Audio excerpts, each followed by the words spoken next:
അവരെവിടുന്ന് ആർക്കും വിളിച്ച് പ്രാർത്ഥിക്കാം. യാതൊരു മധ്യവർത്തിയുടെയും ആവശ്യമല്ല.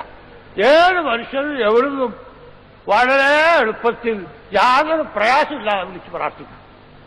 ഇപ്പോൾ സാധാരണ ഒരാൾക്ക് പെട്ടെന്ന് ബുദ്ധിമുട്ട് വന്നാൽ ഇംഗ്ലീഷുകാരനാണെങ്കിൽ ഹോ ഗോഡ്, നമ്മൾ മലയാളി ഓ ദൈവേ. ഈ പറയുന്ന ആരെ ഉദ്ദേശം? എല്ലാ മനുഷ്യരും ഉദ്ദേശിക്കുന്നത് സൃഷ്ടാവായ ദൈവത്തെയാണ്. അവരെ മാത്രമേ ആരാധിക്കാവൂ, അവരോട് മാത്രമേ പ്രാർത്ഥിക്കാവൂ. ഇത് മനുഷ്യ പ്രകൃതിയാണ്. എന്നിട്ടും മനുഷ്യരിൽ ഭൂരിപക്ഷം അതല്ലാത്തവരെ ആരാധിക്കാൻ പോകാനുള്ള കാരണം എന്താ? അത് ഖുർആൻ നമുക്ക് പഠിപ്പിച്ചു തരുന്നൊരു കാര്യമാണ്.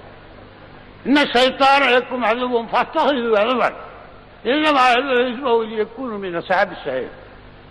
പിശാചികളുടെ ശത്രുവാണ്, അവനെ ശത്രുവായി തന്നെ വെക്കുക.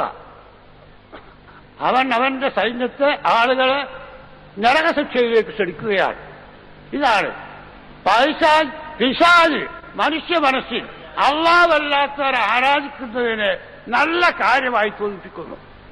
നല്ല ബുദ്ധിമാന്മാരായ മനുഷ്യർ, നല്ല ശാസ്ത്രകാരന്മാർ, നല്ല ചിന്തകന്മാർ, നല്ല രാജാന്തരജ്ഞന്മാർ, നല്ല വിശഗ്വരന്മാർ, സാധാരണ കാര്യങ്ങളിലെല്ലാം വളരെയധികം വിജ്ഞാനവും ബുദ്ധിയും ഒക്കെ ഉള്ള ആളുകൾ, നല്ല സർവകലാശാല ബിരുദവും ഡോക്ടറേറ്റും ഒക്കെ കിട്ടിയ ആളുകൾ, അവരുടെ ലൗകിക കാര്യങ്ങളിലെല്ലാം വളരെ യുക്തിയും ബുദ്ധിയും ഉപയോഗിക്കുന്ന ആളുകൾ, ആരാധനയുടെ കാര്യത്തിൽ അവർ ഹോളിഡേ കൊടുക്കുന്നു ബുദ്ധിക്ക്.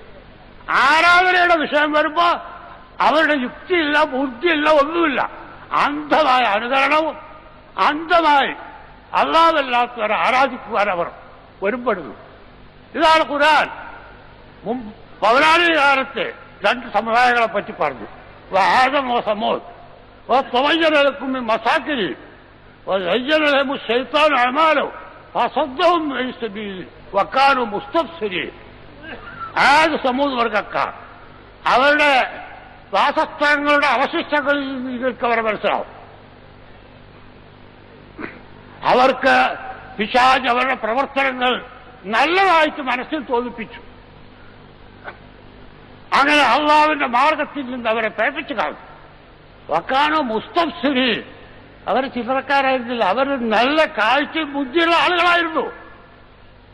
അപ്പൊ നല്ല ബുദ്ധിമാന്മാരായ മനുഷ്യന്മാര്, നല്ല രാജ്യാന്തരജ്ഞന്മാര്, നല്ല രാഷ്ട്രീയ നേതാക്കന്മാര്, പ്രധാനമന്ത്രിമാരും മുഖ്യമന്ത്രിമാരും പ്രസിഡന്റുമാരും എല്ലാവരും പിശാച് അള്ളാഹുവിന്റെ ആ ലളിതമായ മാർഗത്തിൽ നിന്ന് അള്ളാഹുവിനെ മാത്രം ആരാധിക്കുക, അള്ളാഹുവിനോട് മാത്രം പ്രാർത്ഥിക്കുക എന്ന ആ വളരെ ഋജുവായ മാർഗത്തിൽ നിന്ന് വഴിപഴിപ്പിച്ച് മറ്റ് ആരാധനകൾ അവർക്ക് സുന്ദരമായി നല്ല കാര്യങ്ങളായി അവരുടെ മനസ്സിൽ തോന്നിപ്പിക്കുന്നു. ഇതാണ് മനുഷ്യരിൽ വളരെയധികം ആളുകൾ പിഴക്കാൻ കാരണം. അതുകൊണ്ട് തൗഹീദിന്റെ പ്രചരണം ഒരിക്കലും നിർത്താൻ പറ്റില്ല. അതെപ്പോഴും തുറന്നുകൊണ്ടിരിക്കണം. കാരണം പിശാച് അവന്റെ പ്രവർത്തനം നിർത്തുന്നില്ല, അവൻ എപ്പോഴും പ്രവർത്തിച്ചുകൊണ്ടിരിക്കുന്നു. മനുഷ്യർക്ക് അല്ലാഹുവല്ലാത്തവരെ ആരാധിക്കുന്ന കാര്യം നല്ല കാര്യമാണെന്ന്, അതുകൊണ്ട് ഗുണമുണ്ട്, മനഃശാന്തിയുണ്ട്, മഹത്തായ ഒരു കാര്യമാണ് എന്ന് അവരുടെ മനസ്സിൽ തോന്നിപ്പിച്ചുകൊണ്ട് പിശാച് പ്രവർത്തിക്കുന്നു. അതിന്റെ എതിരായി തൗഹീദിന്റെ പ്രവാചകന്മാരായ നമ്മൾ പ്രവാചകന്മാരുടെ ആ മാർഗം സ്വീകരിച്ചുകൊണ്ട് ലാ ഇലാഹ ഇല്ലല്ലാഹ് എന്ന കൈവത്ത് തൗഹീദിന്റെ പ്രചരണം നടത്തേണ്ടതുണ്ട്.